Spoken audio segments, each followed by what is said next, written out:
Noong September 2003, nawala si Kelly Bullwinkle, isang estudyante ng Crafton Hills College mula sa Redlands, California. Huling nakita si Kelly na umaalis sa isang lokal na restaurant kung saan siya nagtrabaho bilang part-time na waitress. Noong una, inakala ng mga awtoridad na ang kanyang pagkawala ay may kinalaman sa mga ipinagbabawal na gamot, ngunit lumabas na may mas komplikado ang kaso. Pero bago tayo magpatuloy, pwedeng makahingi ng like at subscribe para sa aking YouTube channel. At kung gusto nyo ng mga ganitong video, nagplano si Kelly na mag-aral ng psikolohiya at malikhaing pagsusulat sa Sonoma State sa Hilagang, California. Siya ay lumaking malapit sa kanyang ina na si Diana Bullwinkle, isang Chief Petty Officer at Health Services Technician sa US Coast Guard. Sa kanilang 3 kwarto na Spanish-style na bahay, kasama rin nila si Laura Williams, kaibigan ni Diana at itinuring na pangalawang magulang ni Kelly.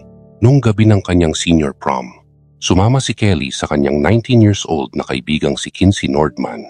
Noong September 13, matapos ang kanyang shift sa Baker's Burgers, umalis si Kelly para makipagkita sa mga kaibigan. Nang hindi siya sumipot sa trabaho sa loob ng 2 araw, tumawag ang kanyang employer sa kanilang bahay.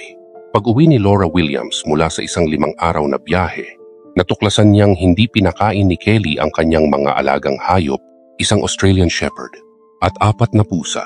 Nakaon pa rin ang mga ilaw, at ang mga pahayagan ay nasa hagdan. Nagdulot ito ng matinding pangamba kay Laura.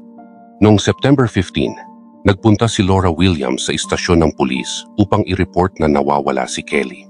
Sinabi niya na si Kelly ay may mga bagong kaibigan at gumagamit ng bawal na gamot. Nakakita rin siya ng mga basyong bote ng alak sa bahay na tila nagkaroon ng party.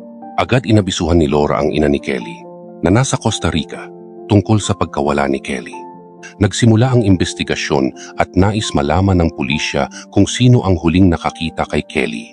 Sa answering machine ni Kelly, natagpuan ang mensahe ni Kinsey Nordman, isang kaibigan na nais makipagkita kay Kelly. Kaya't kinontak ng pulis si Kinsey. Noong September 17, nagpunta ang isang sheriff deputy sa bahay ni Kelly at natagpuan si Kinsey doon. Sinabi ni Kinsey na gumamit sila ni Kelly ng bawal na gamot at nagbigay ng impormasyon tungkol sa ama ni Kelly na nagbebenta ng mga ito. Inamin ni Kinsey na huling nakita niya si Kelly bago ito nawala. Naghanap ang forensic team sa bahay ni Kelly, ngunit walang nakita na senyales ng krimen. Umuwi na rin ang ina ni Kelly noong September 19 at nag-plead sa TV na pauwiin si Kelly. Noong September 14, natagpuan ang kotse ni Kelly sa Ontario Mills Mall, 25 miles mula sa kanilang bahay. Natagpuan sa kotse ang ilang buhok at fingerprint. Walang indikasyon ng krimen. Ngunit ang ebidensya ay nagturo kay Kinsey. Patuloy na iniimbestigahan ng pulisya si Kinsey kung may kinalaman siya sa pagkawala ni Kelly. Magkasama sila ni Kelly mula noong huling taon ni Kelly sa high school. Si Kinsey ay namigay ng flyers tungkol sa pagkawala ni Kelly at sumali sa 2 araw na paghahanap kasama ang mahigit 100 na miyembro ng US Coast Guard sa Ontario Mills Mall noong September 14. Tumulong din siya sa bahay ng ina ni Kelly, lalo na noong unang linggo ng pagkawala ni Kelly.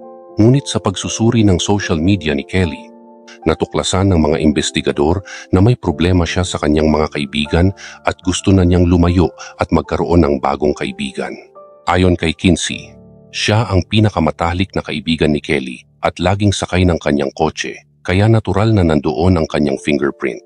Sinabi niya rin na dapat tanungin ng pulisya ang ibang mga kaibigan ni Kelly at binanggit ang mga pangalang Mike at Eric na kilala ng pulisya dahil sila'y naaresto sa kasong pagnanakaw ng kotse noong araw ng pagkawala ni Kelly. Wala ring ebidensyang nag-uugnay sa kanila sa pagkawala ni Kelly. Nang siyasatin ng Redlands Police Department ang mga apartment ni na Eric at Mike, nakakita sila ng madugong t-shirt, maong at karpet na may dugo sa isang safe house na ginagamit ng dalawa. Ngunit kahit ang mga ebidensya ay walang napatunayan sa kaso ng pagkawala ni Kelly. Noong October 4, 3 linggo matapos mawala si Kelly, natagpuan ng 2 residente ng Redlands na naglalaro ng paintball sa San Timoteo Creek ang kanyang bangkay sa ilalim ng isang lumang orange na sopa. Iniulat nila ito sa Redlands Police Station. Natagpuan si Kelly na bahagyang nakabaon sa isang mababaw na hukay at suot pa ang kanyang mga damit. Si Kelly Bullwinkle ay natagpuang patay sa isang liblib na lugar. Siya ay nakasuot ng asul na tank top, isang Chico camouflage na jacket, at Levi's blue jeans. Sa pinangyarihan ng krimen, natagpuan ang isang o-ring, sirang cellphone, mga sulat, isang burning canvas na bag, hawakan ng pahla, mga cassette tape, guwantes na goma at balat, at isang casing ng bala mula sa isang .25 caliber na baril. Pagkalipas ng ilang araw, ipinahayag ng koronel ng San Bernardino County na si Kelly ay namatay dahil sa tama ng bahla sa ulo. Ang unang bahla ay hindi siya namatay, ngunit nag-graze sa kanyang ulo. Habang ang ikalawang bahla na tumama sa kanyang ulo ay siyang ikinamatay ni Kelly. Sinabi ni Kinsey Nordman sa pulisya na hindi pupunta si Kelly sa lugar na iyon maliban kung kasama niya ang mga taong kilala niya o kung may sangkot na ipinagbabawal na gamot. Ayon kay Kinsey, gagawin ni Kelly ang kahit ano para sa kanila at maglalakad pa papunta doon kung kailangan.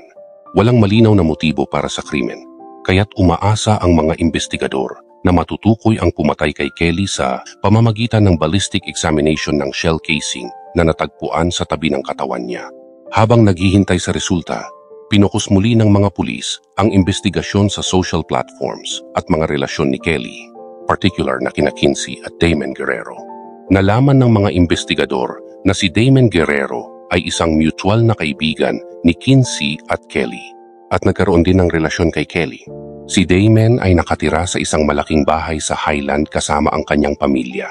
Nalaman din ng mga investigador na si Damon at Kinsey ay may malalim na koneksyon at itinuturing ang kanilang mga sarili bilang mga kaluluwa ng bawat isa. Lalo pang lumala ang tensyon sa pagitan ni Kelly at Kinsey nang malaman ni Kinsey ang tungkol sa relasyon ni Kelly at Damon. Sa isang email na ipinadala ni Kelly kay Kinsey 3 araw bago siya pinatay, inihayag niya ang kanyang sama ng loob na sinasabing lagi siyang pinapaalala ni Kinsey na may boyfriend siya at si Kelly wala. Nagtapos ang investigasyon na nagbigay daan sa mga pulis na masaliksik ng mabuti ang relasyon ni Kinsey Damon at Kelly na nagbigay linaw sa posibleng motibo ng krimen.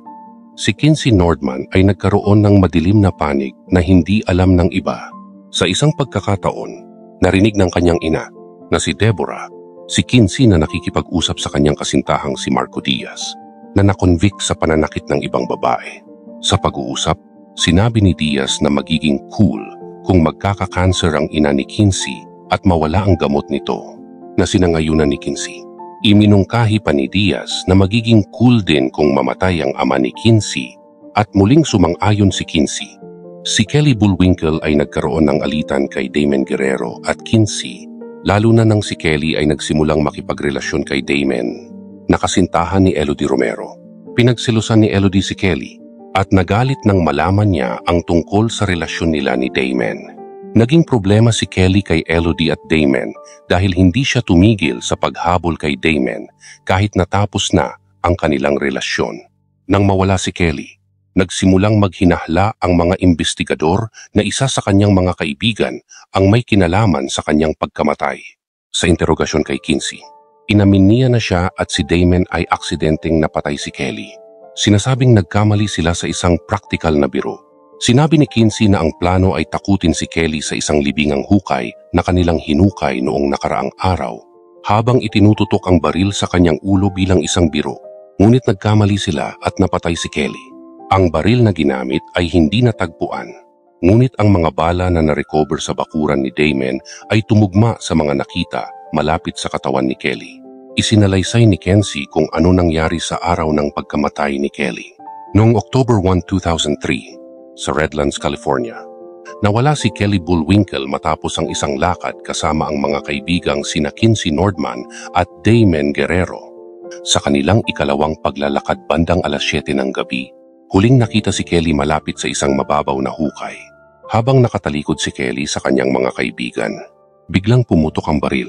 Ayon sa kwento ni Kinsey, nagulat siya dahil hindi niya inakala na may dalang baril si Damon na sinasabing aksidenteng pumutok ito. Ayon naman kay Damon, bahagi lang ito ng biro para takutin si Kelly. Matapos tamaan si Kelly, bumagsak siya sa lupa at umungol. Dahil sa takot, inutusan ni Kinsey si Damon na barilin ulit si Kelly. Ngunit tumanggi ito. Kaya kinuha ni Kinsey ang baril at binaril si Kelly sa ulo para umano'y tapusin ang kanyang pagdurusa. Itinapon nila ang katawan ni Kelly sa mababaw na hukay at tinabunan ng lupa at tattered orange couch. Si Kinsey ay nagmaneho ng kotse ni Kelly patungong Ontario Mills Mall at iniwan ito roon.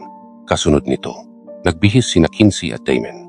Itinapon ang mga susi sa basurahan at naghapunan. Nakapanood pa sila ng pelikulang Once Upon a Time in Mexico noong 9:20 p.m. Sa kabila ng kanilang pahayag na aksidente lang ang nangyari, hindi ito pinaniwalaan ng korte. Hinatulan si Kinsey ng habambuhay na pagkakakulong na walang parol sa loob ng 44 years. Nagpahayag si Kinsey ng pagsisisi, ngunit sinabi ng hukom na walang dahilan para sa kanyang ginawa. Si Damon ay nahatulan rin ng habambuhay na pagkakakulong na may minimum na 15 years matapos sumuko sa retrial. Pinalaya siya noong July 2023 sa kanyang ika-4 na apela ng parol. Sa kabila ng lahat, nananatiling misteryo kung ano talaga ang naging motibo sa pagpatay kay Kelly Bullwinkle. Hanggang sa muli. Salamat sa panonood.